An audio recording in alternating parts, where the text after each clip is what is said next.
Hello, everyone. Thanks so much for listening to Gettin' Savvy in Health, Wealth, and Beauty.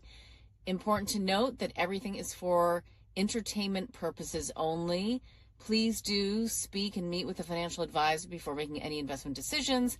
And also, please meet and speak with your GP before making any health or beauty decisions.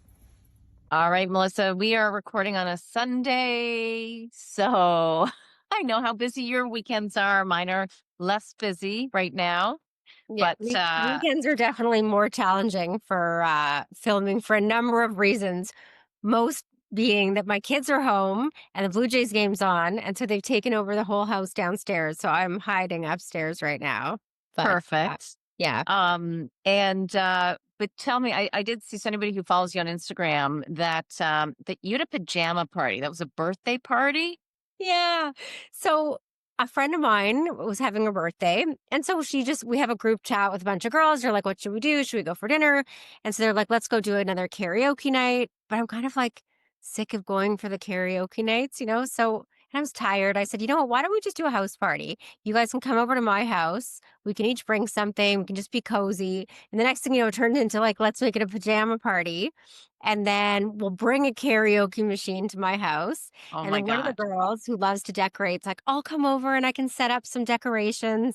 And then another girl was like, I'm going to do sweets. I have the best like bakery I can get. And then one girl's going to do sushi. So we all just ended up having this really fun pajama party. That's so Um, fun. yeah, party at my house. And it was really fun. And Wow. the balloons, oh my God. So this one girl, a friend of mine, came over. She bought all these balloons, gorgeous, giant, different balloons from like Amazon, came over with this thing that blows all the balloons up, connects them all. She did a huge arch over my island. Wow.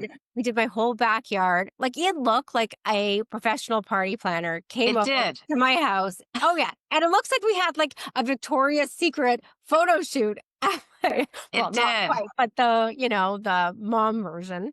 Yeah. Um, By the anyhow, it way, was a lot of fun. who did the cake? Do you know? It was Cake is stunning. from yeah, it's amazing. It's from Lollipops. Lollipops. Yeah, it's a bakery, Okay. Midtown Toronto. But the girl, my friend Helena, whose birthday it is very into spirituality, and she does like tarot card readings and that sort of thing. She and I are we're very opposite in our viewpoints on things, but we've been friends for years, and it's just kind of fun because we're so different. Anyhow, so we did a Nice. whole cake that had that on it. It was amazing. It was So fun. It was really So fun. yeah, and it was gorgeous. And we ended up sitting outside all night long. Wow. Yeah, it was Or a beautiful night and no bugs. right. Right. Like, June and September in Toronto are great. Yeah. They're the nicest for sure. Yeah. Okay, let's talk a little bit about what are you watching? What are you liking? So I finished the Charlie Sheen documentary that I'd started last week. Yeah. It's so good. It's so like eye-opening. First of all, you see that why he's such a star. Some people just have that it quality where you just want to watch them. Even if they're a train wreck or whatever, they pull you in. They can entertain, they can speak. And he's had a colorful life. I mean, he says it himself. He's done so much drugs. Like it's shocking he hasn't overdosed or died. Hmm. He's been to rehab several times. But it even shows his like athletic abilities, how he could play basketball with Michael Jordan. He hits a home run. Like he's just very talented, multi-talented. And maybe that's why he's bored, and using Mm, illicit hmm drugs or hmm. whatnot. But anyhow, it was just entertaining. It was good. Okay. I might do it. I'm just watching Curb Your Enthusiasm because I can't find anything that I love. And I love to laugh. You know, and I find him so entertaining. Well, all the characters are. It's just incredible. But anyway, I'm doing that. And then I'm liking this new hair product. I'm trying it. Although a girlfriend of mine, she tried and she didn't like it at all. And she's going to give me hers. And it's pretty pricey. I actually bought it at Sephora, I think. It's called K18. So you put it on your hair after you wash it, towel dry. You don't use conditioner. And it's supposed to help repair your hair after like 4 tries. So I'm trying to do that. So you don't use conditioner at all? Doesn't your hair get tangled? Like No, do you, well, this will help it. Like you can, when you put this on, it helps comb it out. Apparently a lot of conditioners have silicone in it. And so this product can't penetrate if there's silicone on it, on your Okay. hair. That's what Okay. I watched a YouTube video. Okay. There you Okay. go. Highly intelligent here. And then where am I going? I just came into Toronto because I've got a conference tomorrow, an investment conference. So I'm kind of excited for that. So it's just easier for me to just do it on a Sunday and then I'm here and ready to go. But what are you liking and where are you going? So I also was at Sephora last weekend after our podcast. I took Morgan and Rebecca to Sephora because I buy makeup like men buy their clothes. Like once a year, I just buy a lot at one time rather than going to Sephora each week or each month. I'm just like, I need everything and I just go. So we spent $700 at Sephora, but I got I got the Rhode new lip glosses. You know how Hailey Bieber sold Rhode to, Yeah. and now it's in Sephora. Um, some new bronzer and contour. I don't know, all these things that are going to make me look no different. Well, it's funny because I don't even think of you as ever wearing makeup. Like Yeah, you don't look like you wear makeup. I don't. I don't like to wear a lot of makeup. I wear a little bit. I think that's how I like makeup though. I like to wear a little bit so it doesn't look like I'm wearing anything, but it just sort of highlights Yeah, my features. And I don't like when it's messy. And I don't like to get if you put makeup on and then you go to bed and it would get on the pit. Like I don't like that. right. We wash your face. No, I don't like that. My bedtime routine is like I just go to bed. I can't even. I can't I even. went on a trip one time. This was like years ago with two girlfriends. We went to Tulum and we all shared a room. And I just went to bed and they're doing all these things. They've got like their masks on and potions and I don't know what they were doing. I was just like, I just go to bed. That's hysterical. Well, that's why you're so efficient and can get done so much. I learned that when we were in Aspen together. I Yeah, mean, I don't do you a have lot of 1 minute showers. Yeah, I don't fuss around. I mean, I'm a clean human, don't get me Yeah. wrong. But I don't do a lot of fussing and a lot of like, I think some people enjoy that to put the lotion Yeah. on, to put the mask on. And for me, I just like when I'm tired, I just want to go to bed. And I don't think those things move the needle enough to keep me up an extra 20 minutes. Yeah. I just do the things that work. Yeah. I'll do the Botox that works. Right. Right. One day I'll get Exactly. a facelift. That will work. Exactly. Mhm. Exactly. We've got to talk. Well, we did have a surgeon on, so we've talked about facelifts, but we're gonna have to bring some more guests on. Did you see? I really want to get somebody on stem cells and some of these longevity practices that people are doing. Yeah. For sure. I mean, did you see the new I don't know if it's the Paris Fashion Week or why they're in Paris, but how Kim Kardashian's wearing that short pixie cut and she's Yeah. almost trying to look like Kris Jenner. It's almost like they're trying to be like, you don't know which one's which. Right. Oh. Anyhow, well, Yeah. Okay, yeah. let me just do a quick market recap because I Yes. think it's important for everybody to know what happened over the past week. And I hope this is helpful because it's a language that people are learning and the more you hear about it, and it doesn't have to be too in depth. You can look at this on a weekly basis, especially if you have a 401k plan or or an RSP, I should say, or you're looking to like just the wording should help. So anyway, and you don't have to do it every day is my point. So the markets posted very solid weekly gains, both in Canada as well as the United States. In fact, we had a record close for the S&P 500, it's one of the major indices in the United States. Why did this happen? Despite the fact that there was a U.S. government shutdown on September 30th, midnight, because it's short-lived. So if you go back to like 1976, the markets normally shrug off these shutdowns because the impact would be minimal as it relates to any kind of economic impact. As long as, we'll have to revisit that if it's longer than, you know, 10, 15 days. But also there's just so much continued enthusiasm around AI and AI investment.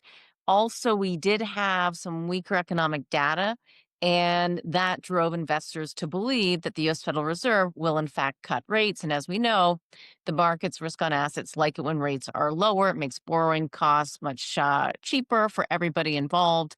and it's just a positive in terms of risk assets. So we saw, some more strength in these equity markets, and Melissa, I think it's important to point out the TSX is up 26% on a year to date basis. The S&P 500 is up 17%. And remember, I talked about this briefly last week because I pointed out the performance of both markets, that our markets are composed very differently, right?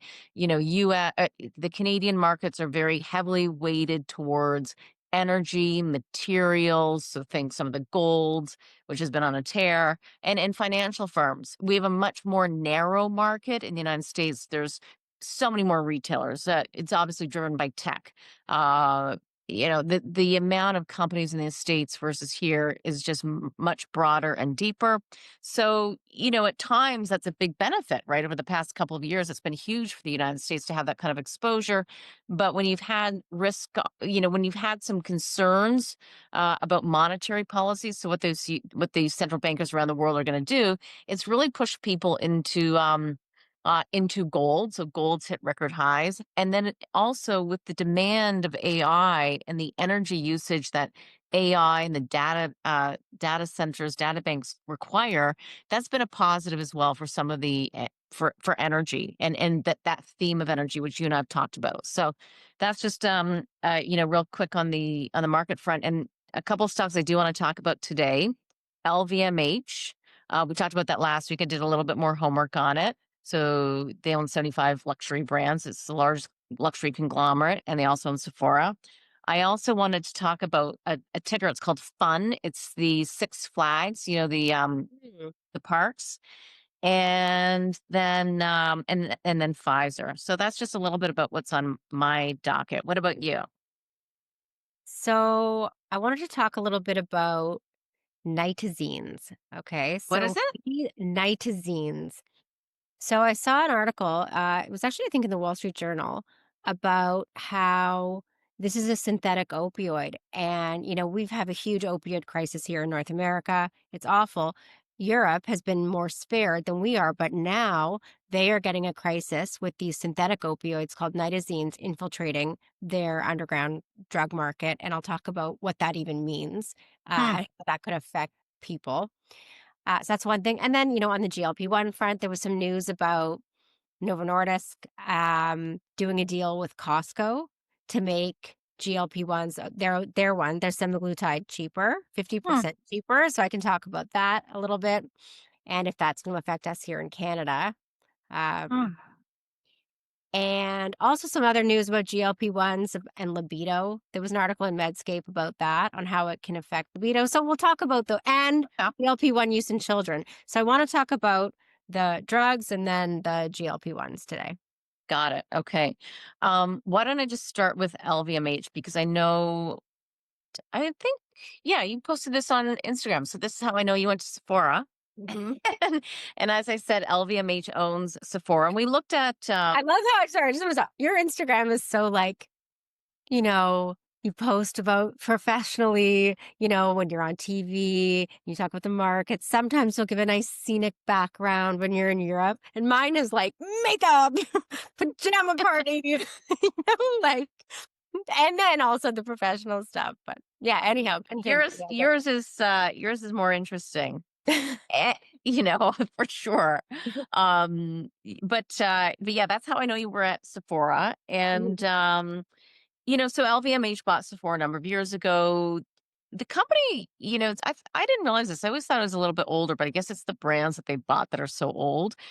So it is the world's largest luxury conglomerate, and it was started back in 1987. 75 brands they have. So my point is, if you're looking at buying this stock, it's good to know. I just like to know, right? A few of the basics. So they own Dior, they own Fendi, they own Louis Vuitton, they own Moet, they own Tiffany and Bulgari, just to name a few. Again, it's 75, right? And the reviews from their performance at the Paris Fashion Week was apparently very good. So that's, if you're a Wall Street analyst, you may have gone to that if you're covering the luxury goods companies, you probably went. And the takeaways have been good.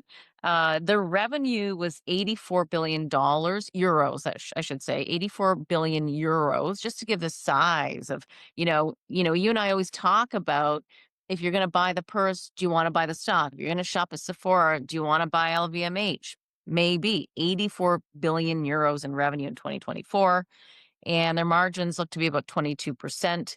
The stock is down, as we've talked about. It's down by about 70% on a year-to-date basis because of concerns regarding the slowing demand out of China, macro uncertainty. But after we spoke about this last week, there was an analyst who came out with some positive comments, and the stock was up 3.3%. I mean, that's not significant, but I just have a feeling that people are going to start to kind of look at the luxury goods sector, which has been, an underperformer versus the broader markets for sure. My only thing, though, Melissa, is that you can buy on the Paris Stock Exchange, which means I have to convert Canadian money, to euros to buy it. Or they do have what's called an ADR, or American Depository Receipt. And that means these European countries, they trade as an ADR in America on a US exchange of sorts. But this one's a little bit different. It's trades over the counter, and the value of it, if you bought one, is 1/5 the value of the share. So it's 1/5 the share. If you buy one here or Okay. in the States, it's 1/5. And I'm not sure I like that. I have to find out why they did that. If there's any issues with it, there's still, a lot, apparently, there's still a lot of trading volume. Trading volume is really important to me in many cases as it relates to getting in and out of a stock. So, if people who want to own LVMH, is everybody buying it in Europe, or are they also using these ADRs? So Well, why that's, can't you just convert the money and buy it here without using the ADR? I can, I can, you know, maybe that's what I should do. I probably should, because I Then don't you own really. some euro that, like, Yeah, you know what? That's actually a nice diversification, actually. That's smart. That's smart. And then when I travel to Europe, I can sell some shares and go buy an LVMH I've purse. heard. I don't know. Like, I worry about the dupe market is so good. It's so good. And I think so many people buy knockoff bags now. Really? Yeah. So that's one thing that just makes me worried about that. Now, I guess the people that are shopping there and that have, the ultra wealthy that are shopping, I just think they may still be buying brand, but I don't know. Nowadays, when I see somebody with a designer bag, I almost always think it's fake. Interesting. Hmm. Well, Because then I me. just don't see how, and I'm talking about like upper middle class people. I'm not talking about, billionaires or whatever, but I'm just saying I don't see how people can be wearing a different bag that often when it's so expensive. A bag is what, five to $10,000. Yeah.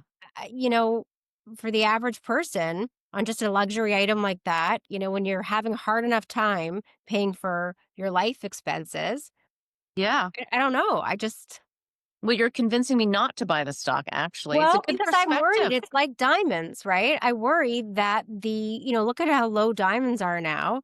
And the lab diamonds and the cubic zirconians have gotten so good that now it's like, I don't even know if someone's wearing a real diamond ring anymore. So it just kind of like Wow. makes me, because I think that Okay. I think the dupe bags have gotten, or like the knockoffs have gotten so good. Right. So I mean, I don't know if that's affecting the. Maybe. Well, by the way, so the company's going to report earnings Mhm. on October the 9th, so this Thursday. So I think that's going to be a nice little marker for me, and we'll see what they say. Yeah. So yeah, I And even tend. like the shoes, like even like designer. So what is it? So they have okay, so Dior, like Dior bag. I love those Lady Dior bags. I love them, but like they're so expensive to go buy another one when you have to pay for, you know, when what I think about which would I rather, a vacation or just a bag, especially when I can get a knockoff bag. I can't get a knockoff vacation. Do you know You what I mean? can't. I can't fake that. I Yeah. fake a lot of things, Yeah, right. but can't fake a trip. No. Okay, well, So you're actually you're I don't you're know. giving me Makes a me little bit. pause Yeah. for yeah. Um, and Melissa, we're going to have to do a bit of a short one today. So why don't you go Sure. ahead?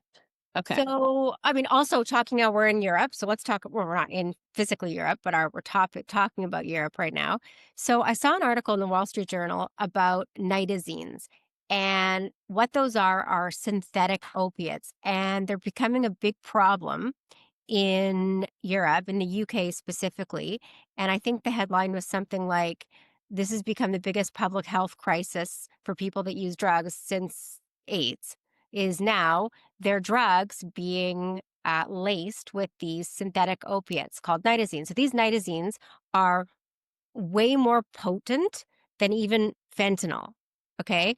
So the Wow. reason they're infiltrating uh, the global drug trade is because you need so much less of them, they're easier to smuggle, right? Because you need less, you could smuggle it in, and then they put that into drugs. And so when people aren't used to taking opiates, and let's say they put it into a like a Valium or a benzodiazepine that someone might be buying online, not just getting from their doctor and from a pharmacy, but if you're buying these online medications, or if someone's a recreational drug user using, cocaine or heroin, if these nitazines are in those drugs, they could have a fatal overdose. And they've Mm, seen, in fact, 400 overdoses in the UK last wow. year from these nitazines. Now, we don't have as much of them in North America. Like they monitor the drugs here, the supply, to see um what's Mm, around, what they contain. But it's interesting because we here in North America had such a problem with opiates and Percocets and you know uh, fentanyl yeah. drugs, and in Europe they didn't, and now they're sort of getting it with this chemical. So it just makes you scared, right? So I mean, obviously Hmm. first answers, don't use recreational drugs. But even like things like, if you are going to get a drug, get it from a reputable, like your medication, even like if you're going to take a sleeping pill or if you're going to take Mm, something, a Percocet or something, don't buy them from a shady online site. Get them right. from a doctor. And yeah, Yep. Back to the basics. Speaking of drugs, I did want to mention Pfizer. I don't know if people saw in the yeah, headlines or can even understand what happened. And the reason why I'm also looking at this is because I'm definitely looking at these pharmaceutical stocks because they mhm, really have been hit yeah, surrounding all these headlines coming out of the Trump administration. So this past week, on September the 30th, President Trump, was trying to appease to the pharmaceutical companies to lower the drug prices, and to slash these U.S. costs for a majority of their primary and select specialty drugs. That was the ask. And what's interesting about this, I read a Wall Street Journal article on this. Oh, so drugs like ones that treat arthritis, migraines, that type of thing.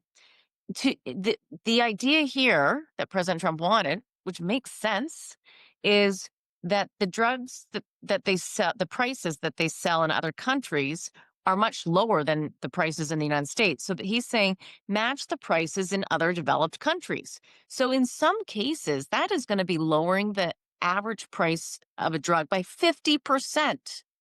yeah, 50%. And then in some cases, if you've got Medicaid, Medicaid supplement, that you can go to Trump RX and there's I guess it's a discount website.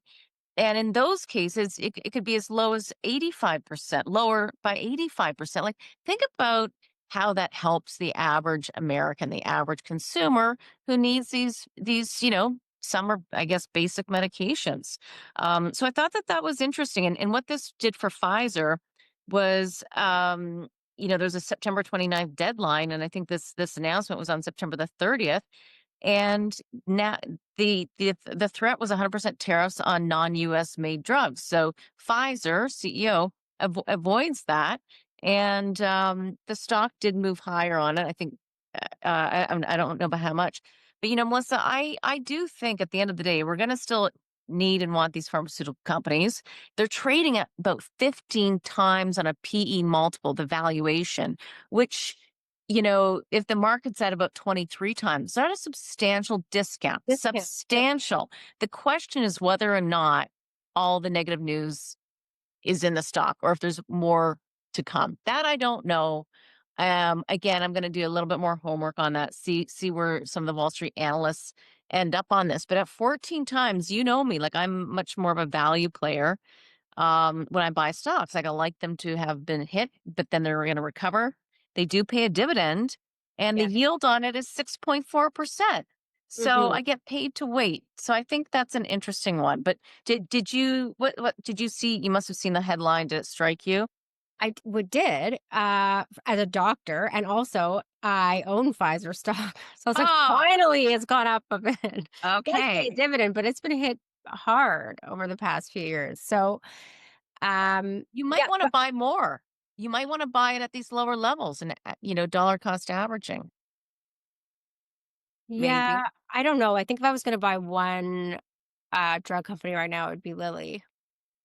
Because Because I just think they're way low. I just think these GLP-1 drugs are amazing, and tirzepatide, like Mounjaro, and I think they're American, and you know, so.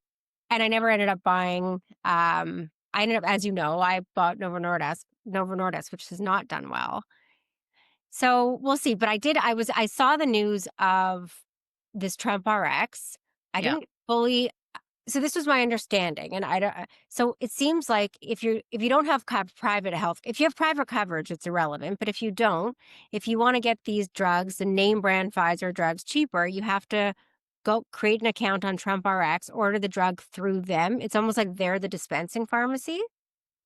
I didn't look into it. It's confused, so I don't really understand. So I don't know if he's trying to be the pharmacy here or what's happening, but so then it seemed like a way to get your drug cheaper.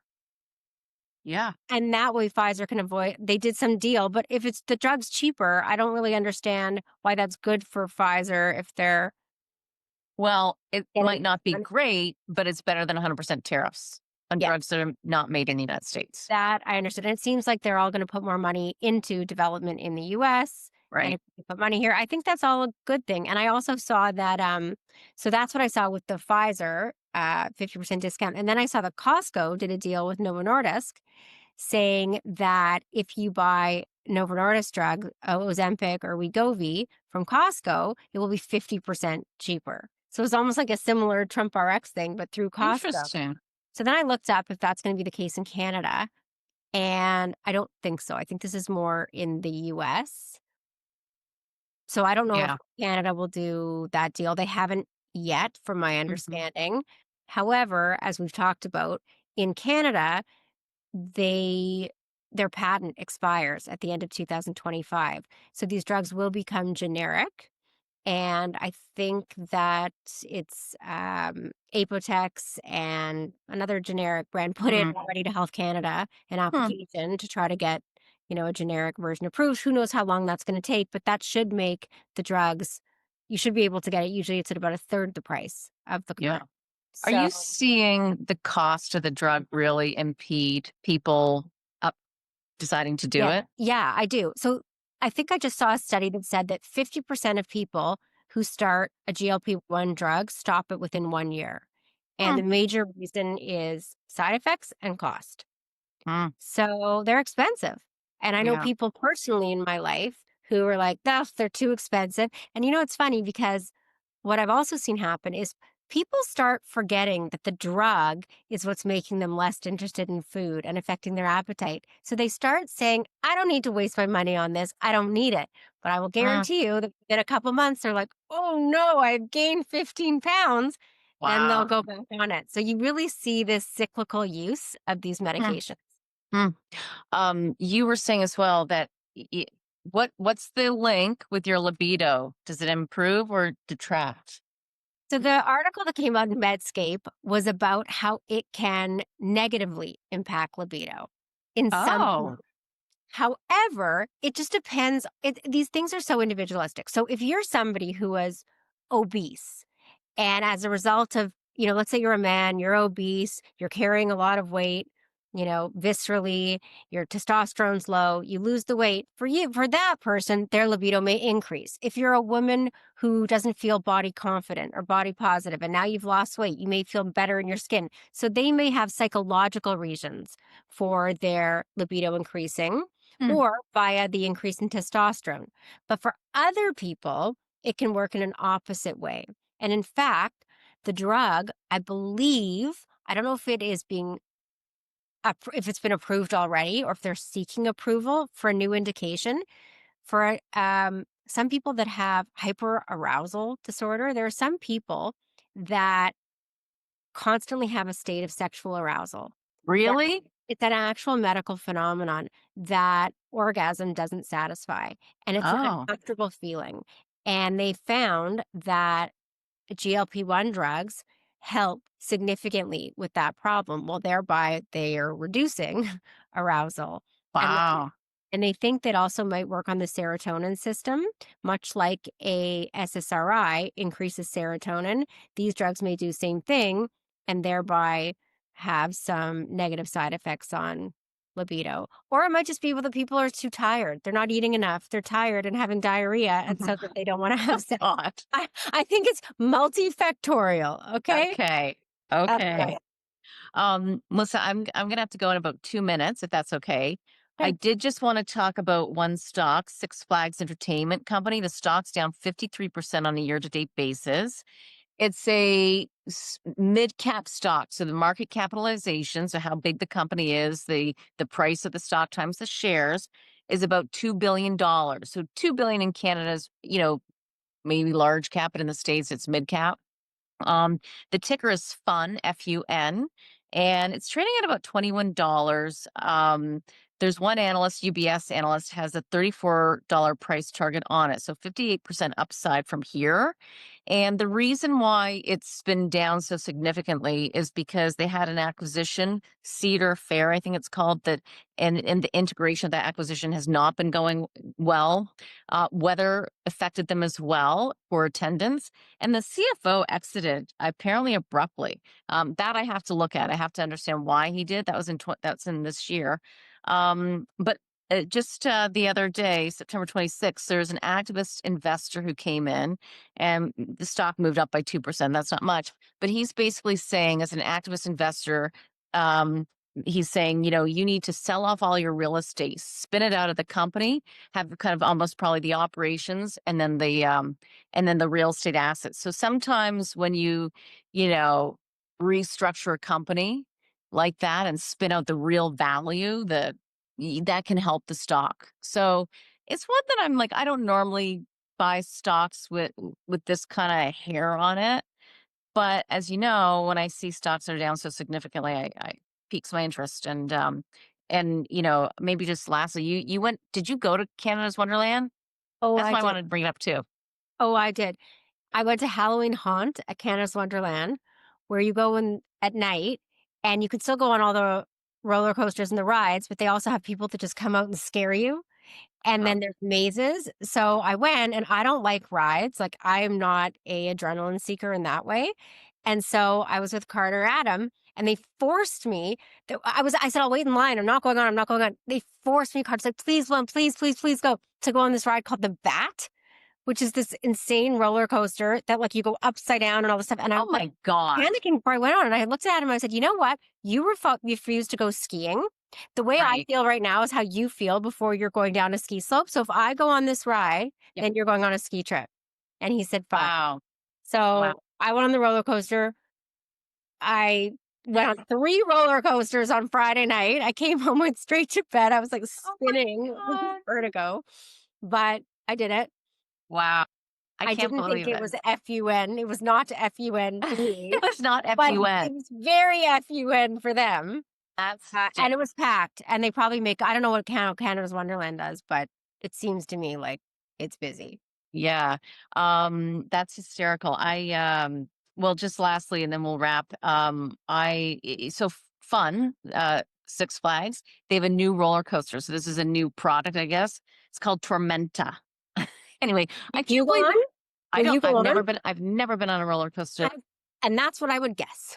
If I had to put in a wager and I had to make a guess, I would think that you did. Yeah, because why? Like, Why? why do I Not want to go fun for take a me. crazy risk and be thrown around?